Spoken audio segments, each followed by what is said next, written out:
You're listening to New York's only home for Reefer Madness. Every week, we'll explore the unique perspective of cannabis in the global hub of commerce and culture.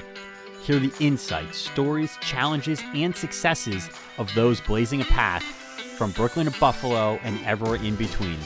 I'm your host, Kalen Castetter, coming to you from the Green Valley of Opportunity, Binghamton, New York. This is the Empire State of Cannabis. Welcome to another week of Empire State of Cannabis. We have one of the top entrepreneurs in the New York cannabis industry on with us today, Karli Miller-Hornick. She's the CEO of Main Street Farm. No, I'm sorry, the CEO of Head & Heel and New York Hemp Oil. Karli, thanks so much for coming on the show today. Thanks for having me. I'm excited to talk about hemp. Yeah, definitely. Well, that's all we talk about all day long, right, Karli? So tell us a little bit about what Head & Heel is and New York Hemp Oil, the difference between the two, and obviously the synergies between the two. Sure. So New York Hemp Oil is basically our umbrella company. We are a licensed processor of CBD. And Head & Heel is basically a brand beneath the New York Hemp Oil name. After we started as New York Hemp Oil, and when we went to get that name trademarked, quickly realized you can't trademark that name. So we had to come up with a new name, and we landed on Head & Heel. And so Head & Heel is our brand of CBD products. We're currently sold in farmers markets, online, and in about 350 retail locations currently. Wow, 350. That's really impressive. So you mentioned you couldn't trademark it. You couldn't trademark it because it says hemp? We couldn't trademark it because you can't trademark the word New York because it's a state. And You can't trademark hemp oil because it's a descriptive product. So together it was a non-trademarkable name. Wow. So someone else could steal your name at any time. Well, we own the URL. But anyway, trademark is a huge issue in the CBD industry overall. I don't know if we want to get into that, but basically the Trademark Association isn't giving any trademarks to any CBD companies for any names. So even Head & Heel, you had trouble getting trademarked?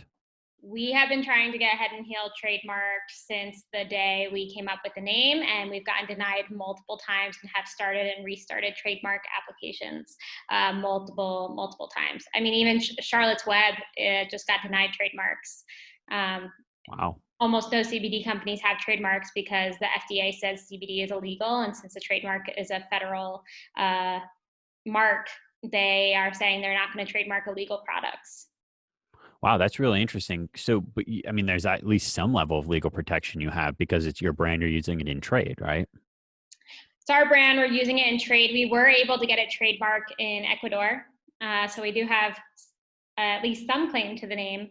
But yeah, it's a little bit scary as a CBD company to not be able to protect your brand and put a lot of energy and time behind it. And yeah, it's tough, but we're hoping that this new trial with we went a different route will allow us to get the certification. Wow. Yeah. So going back more on a personal note. So Yeah. you are from New York, right? You're from upstate New York. Yeah. You graduated from Cornell. Yeah. And then did you know you wanted to get into agriculture, or how did you kind of get into, working in the hemp industry and working at Main Street Farms and in Cortland? Can you walk us through that? Yeah. Sure. Yeah. So when I came to Ithaca, I had no idea what a farmer's market was. I did not grow up with them. And I just fell in love with Ithaca Farmer's Market. It's just an incredible place to be. And as I was always into food, I went into the hotel school at Cornell. I thought I wanted to be a chef and was always really drawn to the way that food brings people together. And then when I saw how local food brings people together, I was like, this is just like food times, on steroids. The community at the Ithaca Farmers Market was just such a beautiful thing to me.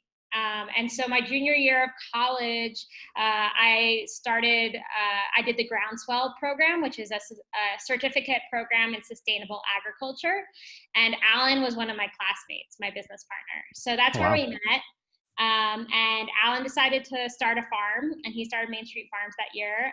And I kind of learned that I didn't necessarily want to be a farmer, but that what I heard, because we got to go to all the farms in the area and do all these practicums, and what I heard from our farmers were that they have a lot of trouble in sales and marketing. They're very good at farming, but not so good at sales and marketing. And I was like, oh, that's where I fit into this picture. That's where I can help. That's what I want to do. So out of college, I joined a startup, and I was there for about 5 years that helped farms manage their CSA subscription programs. Okay.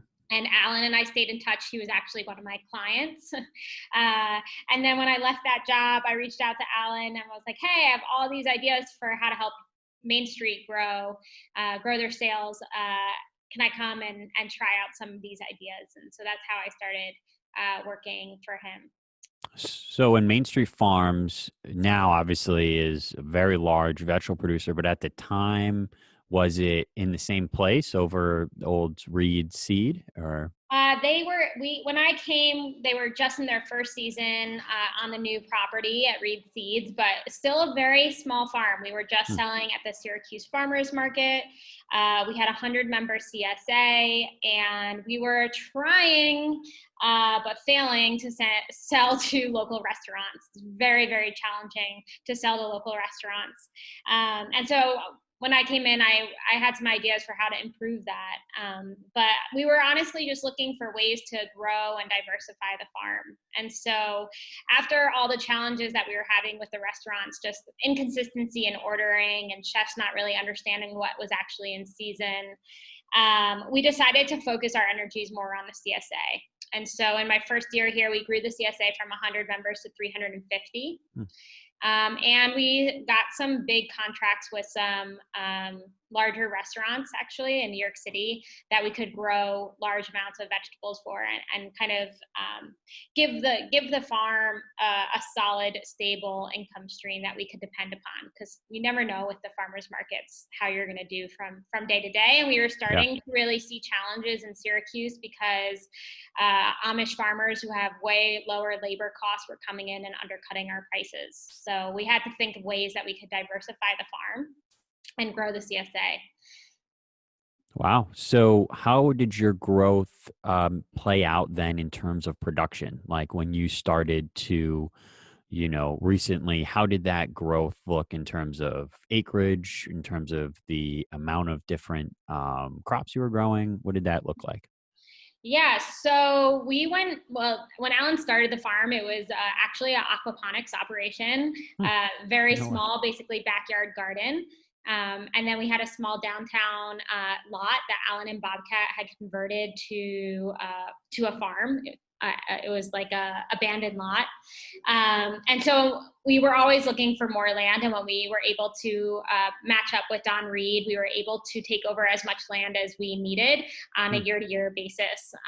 So we're leasing land. And so as we grow, we can lease more land as we need, which has been great because finding farmland and buying farmland is one of the biggest barriers for young farmers. So to be able to pair up with an older farmer who really just wanted to keep his land in farmland was really a blessing for us. So we've scaled up from that small, like basically 1 acre in production. This year we have about 60 acres in production, almost 40 acres in hemp and about 20 acres in veggies this year.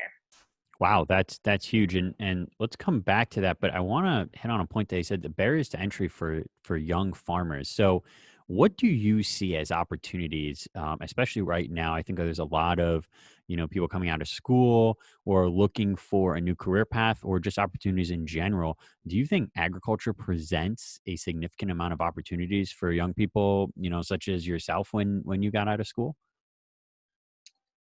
I think farming is a really tough career and tough job. I think there are opportunities and ways to make money in farming, but I think the most important thing about farming is finding your niche, and you really have to have focus and understand what your market's going to be. We tried out so many different revenue streams and styles of markets. And it was really hard to find our fit. And it really depends on your geographic location. How close are you to cities or to markets? So is there opportunity in agriculture? I don't know. That's a hard question. It's for the right person who's really motivated. But I think with farming, you have to be super passionate about what you're doing. There's not a lot of money to be made in farming, whether you're growing carrots or hemp. Yeah. It's a very demanding job with not a ton of reward, at least financially. Yeah. Yeah. Well, yeah, and financially, but I think there's a lot of people who are like you said, are looking for something different. Maybe they're looking to get out of the cities. Maybe they're looking to kind of change their career path or look at something that's a little more personally rewarding, right? So now when we think about agriculture broadly and you look at hemp and cannabis, this curious kind of trend has occurred where you see a lot of MBAs, you see a lot of people from finance, people getting into the hemp industry, and it's just like I'm going to get into the hemp industry and I'm going to get into farming, right? And so when you talk about how difficult it is to farm and how much, little rewards, little margins there are in farming, have you seen that? And what do you think about that? Where, like I said, it has been seen as, well, this is an easy way to get into, I want to be in the hemp industry, so I'm just going to get into production. Yeah. We've seen that a lot, and we've seen a lot of failure. Mm, We had a lot of offers when we started getting into hemp of people asking us, wanting to invest or wanting to buy farms and have us grow on that land. But I think people who are coming into the hemp space to do production who have no previous experience, like maybe haven't even grown a backyard garden, to come in and say, I'm going to grow 80 acres of hemp this year with zero experience has just been recipe for disaster. A lot of those growers don't realize that, planting the hemp is the easiest part of the mm, process. You plant it, it grows if you have good weed management. But the harvesting takes a ton of labor, a ton of space, and is extremely expensive. And I just don't think people properly understand that or plan for that. So the MBAs and the people who are seeing dollar signs in hemp production, I mean, they haven't had much success. And we've seen the price of hemp just crash yeah. in the last 3 years. I remember our initial projections for like a pound of biomass were at like $45 a pound, and we're seeing it sell for $2 right now, Yeah. and we're seeing people not even be able to sell their hemp right now. So I think we've kind of passed that get rich quick off of hemp phase, and most people have understood that the challenges involved with the actual labor and the market crash. So taking into account all those difficulties and all the expenses, what made you decide to get into hemp? With Main Street Farms, and what kind of drove that decision making? Well, when we started, we thought it was just going to be a really another diversified revenue stream for the Mm, farm. Like Alan and I had been looking for a long time. We had written a lot of grants about how to do a value-added product from the farm, like ideas about preserving vegetables so that we could do a winter CSA and stuff. And we were looking for ways to add value to our existing crops, increase the value. sure. And so, when we started with the hemp, it was really because Alan got Lyme disease, and nothing had been helping his symptoms until he tried some CBD. And we were like, oh, let's grow this for ourselves so that you can have the medicine that you need, so we have a trustworthy source of it.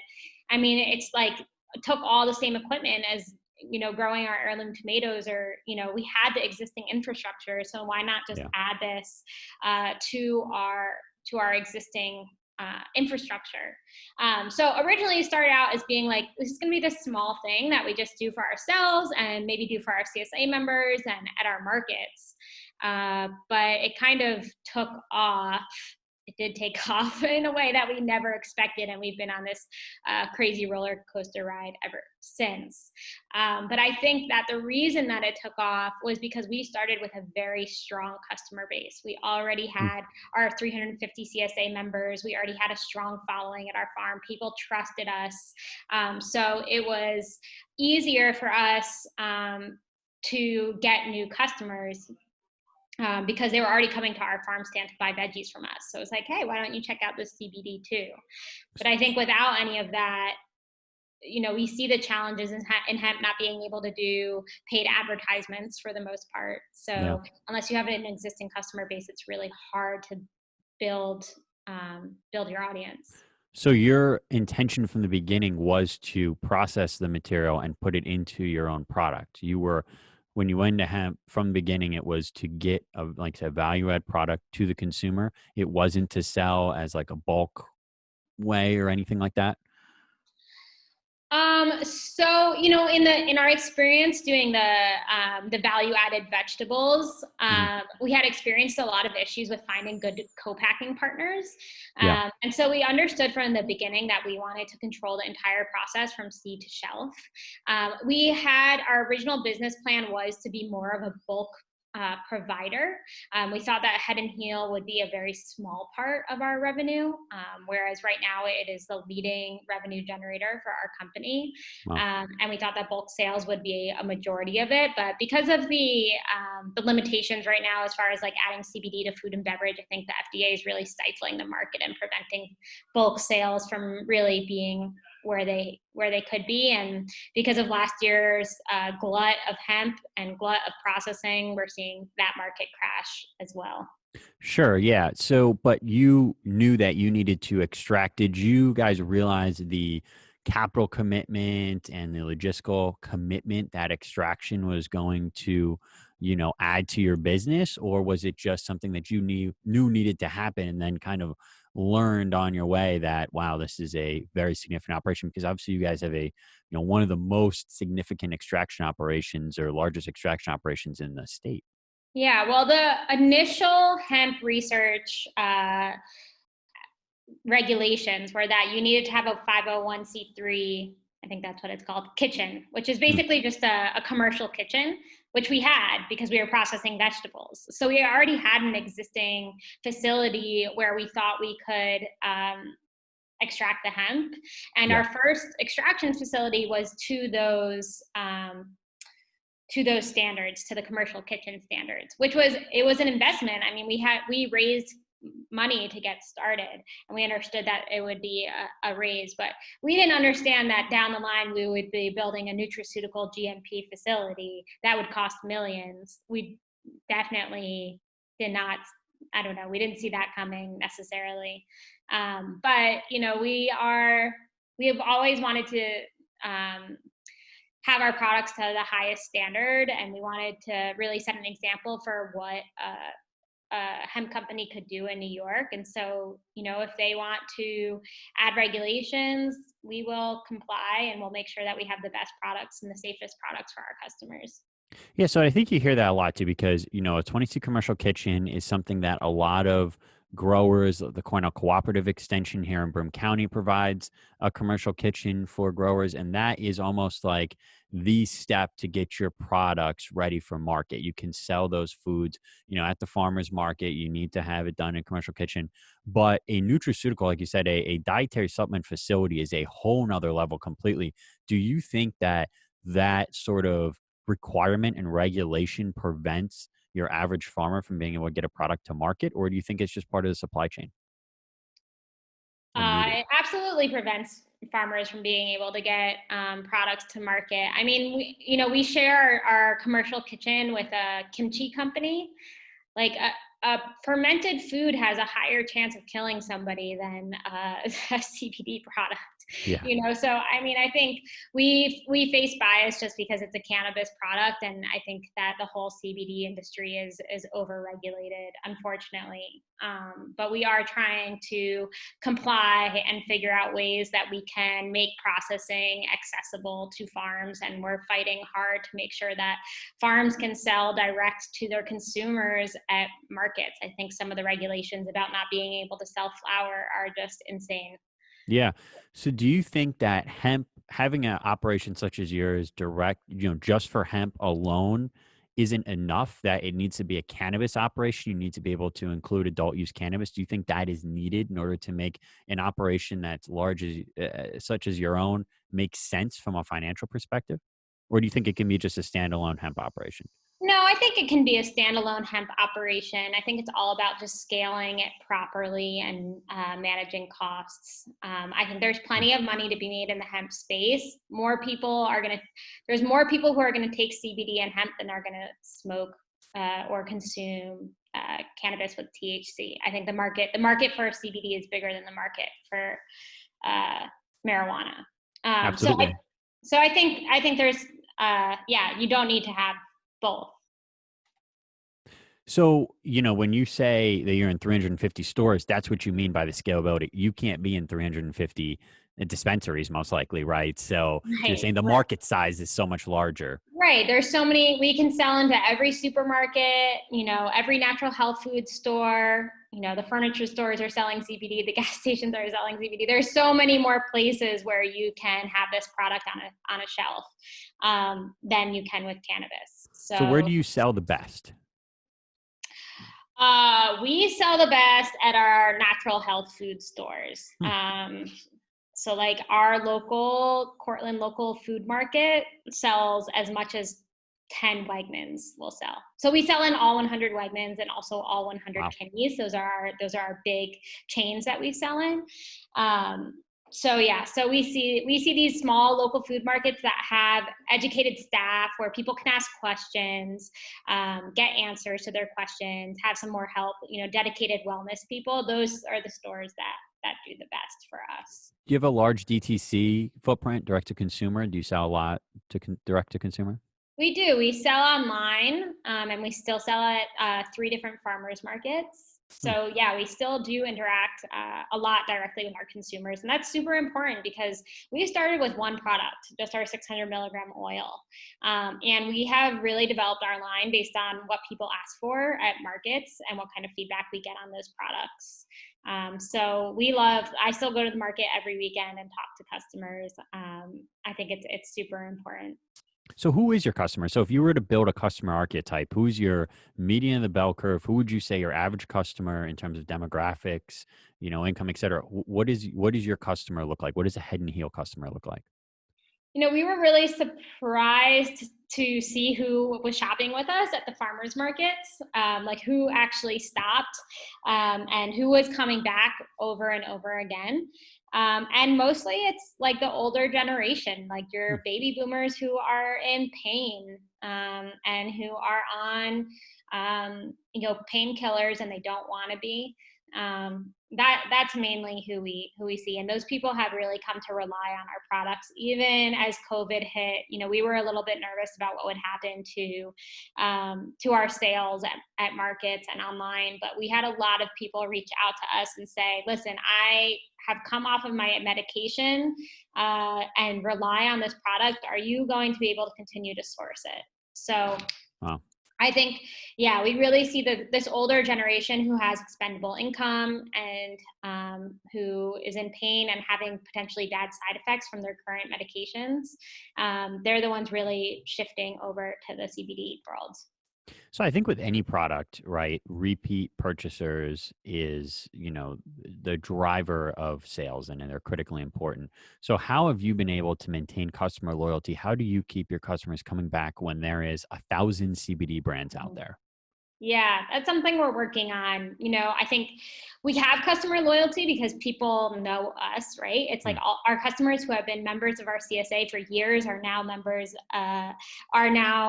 shopping our Head and Heel booth. We just launched a subscription program online, which we've seen great success with. And now we're working on a rewards program to, really help with that loyalty aspect. But I think, we're just a really genuine company. We're always talking to our customers. We're always asking for feedback and we're really invested in them. We spend, our customer support will spend an hour on the phone with somebody sometimes when they call with questions. And so I think, you generate loyalty by paying attention to your customers' needs and really connecting with them and really showing them the process from start to finish of how we do things. When we set out, we wanted to be a transparent company. And the transparency isn't just about like having all of our lab results on our website, but like on Instagram, we're on there every single week showing you every step of how we grow our hemp. And then we'll take you into the lab once we get to that point, and we'll show you how we extract. So I think that behind the scenes access really helps with customer loyalty. And I think some of the bigger brands just really aren't doing a good job at that. Yeah, absolutely. I think that's key, right? You can place yourself wherever. You can spend as much as you want on, certain marketing campaigns that you're allowed to access, right? But getting to know the customer and keeping them on is critical. So your your product went through a little of a brand update, right, recently. Yeah. And one of the major things I noticed was that you switched from total milligrams to milligrams per dose, right? Is Uh-huh. that a result of customer feedback, or was that just saying, listen, we need to be a little more clear again with this education? What kind of drove that? We played with so many different ways on how to properly present milligrams on our boxes, and we looked at what all of our competitors were doing. A lot of brands have gone through so many different shifts on how to show how many milligrams per serving. And I think a lot of companies are very misleading on their packaging about how much is actually in the bottle. And they do that so that customers cannot price compare across the industry. And so for us, it was like, what do customers need to know? And how do we make this super, super clear? Because I think companies purposely try to confuse people so they can't do that price comparison. So for Hmm. us, it was, so much trial and error at markets, explaining to people, how much do I take? How much do I take per day? How much do I take per week? How much is in the bottle? And I think the most important question people were asking is, how much do I take per day, and what is a serving? So we decided to focus on the per serving milligrams, but also we do also show the per bottle milligrams as well. So we do both. We do a little bit of both. Yeah, absolutely. So, what is next for Head and Heel? Where do you see the most exciting developments? Obviously, it's a tough economy. It's very uncertain right now, and not just for hemp, but for everything. So, what does the next year look like for Head and Heel? It changes every day. And I think that's part of being in the hemp industry and in the middle of COVID. Hmm. The most important thing in this industry is to be agile and to be able to pivot really day to day. But we're really excited about, I think the whole industry is very excited about the potential of minor cannabinoids, Yeah. like CBG and CBN. We have a CBG crop of hemp growing this year. It's a definitely another hurdle to overcome as far as consumer education and research. What do these minor cannabinoids do? How do they impact you? How do you feel when you take them? We're still trying to explain what CBD does, and we have our hands tied by the FDA. So it makes all of this very challenging. But yeah, I think minor cannabinoids are really exciting for 2020, 2021. And then we're doing a lot of product development. Now that we've got most of our brand redesign behind us, which was a ton of work, we can start launching new products that customers are asking for. So we're Hmm. really excited about doing some line extensions of new products and incorporating CBD, CBG, and CBN into our line. Yeah, absolutely. Well, that's exciting. So now, most of the people we have on the show are men, right? And most of the leaders in the space are men. So, but we've noticed that women are historically underserved when you talk about marketing, whether it's for CBD or cannabis in general. So, how important do you think is it as a woman who leads two leading companies in the New York hemp industry, that not only women take leadership positions in these companies and develop their own, companies and have ownership, but also that brands are paying attention to women as consumers? Yeah, so I am almost always the only woman at the table in in this industry. I notice it all the time. However, there are Hmm. some really great CBD brands led by women out there. And what I've seen is, like, amongst all of these brands that are led by women, there's incredible collaboration and support. When we lost our credit card processing last year, along with the rest of the CBD industry, it was a fellow woman CBD CEO that helped us get credit card processing. So there's a lot of support amongst women in the industry. I think the cannabis industry is such an exciting place and a place for women to have a place at the table. And honestly, we see our consumers are predominantly women. And so I think these brands that are very male focused, I think Charlotte's Web and a few other brands, don't really speak to women. That having a woman at the lead and to be able to speak to women is extremely important. And representation is extremely important. We just came out with some new hemp flower packaging that I was excited about, because I feel like you always see male farmers on packaging everywhere and you never see women farmers. So I made sure to put a woman farmer on our packaging, and it's just little things like that to have that representation. And it's exciting to be able to represent women and start a new industry. Yeah, absolutely. So what would you say to young women out there who are looking to get in the industry or having a tough time of breaking through into the industry, and what sort of barriers would you like to see taken down to help, create more diversity in the space with women and with also people of color? Yeah, I think it's really important to just be excited and motivated and passionate and want to have your voice heard. I think even in the meetings that of the Cannabis Growers and Processors Association, all of you are so passionate, and you do your research and you do your due diligence and you make sure you know your stuff, and you get in there and you tell your representatives what you want, and it has impact. I think women need to know their voice has impact, and if they can take the time and energy to commit, they can affect change. And they need to represent themselves. And I think a lot of it is thankless work. Like, we're not getting paid to spend hours and hours of a week trying to tell the government, if you change this regulation, you're going to screw over the whole market. Or, in the fight for legalizing cannabis, that they need to include grants and money to people of color who have been impacted by drug wars. We need to fight for that, and the people who are impacted the most need to fight for that. And it's not like they need to come and pull up their seat and get their hands dirty, and make sure that they're a part of the conversation. And I just don't see enough people really doing that and really digging in their heels and understanding that they can make change and that they're not necessarily going to get paid for doing it. But it's important work, and if they want to see that change, then they need to invest time and energy in it. Absolutely. I think that's great advice. I think just it's great advice in general. And, now more than ever, it's important to have your voice heard, right? So thank you so much, Karli, for coming on. It's really exciting watching you and Head and Heel and New York Hemp Oil continue to be leaders in New York State, but also look out for everyone else, right? Look out for your competitors even. That takes a lot to say we're going to selflessly devote ourselves to making the industry a better place, while at the same time making sure that, we continue to be profitable and successful as a business. So thank you so much. Yeah, there's room in the industry for plenty of players. We don't need to be the only one. And we want to see lots of farmers make money off of hemp. We want to see,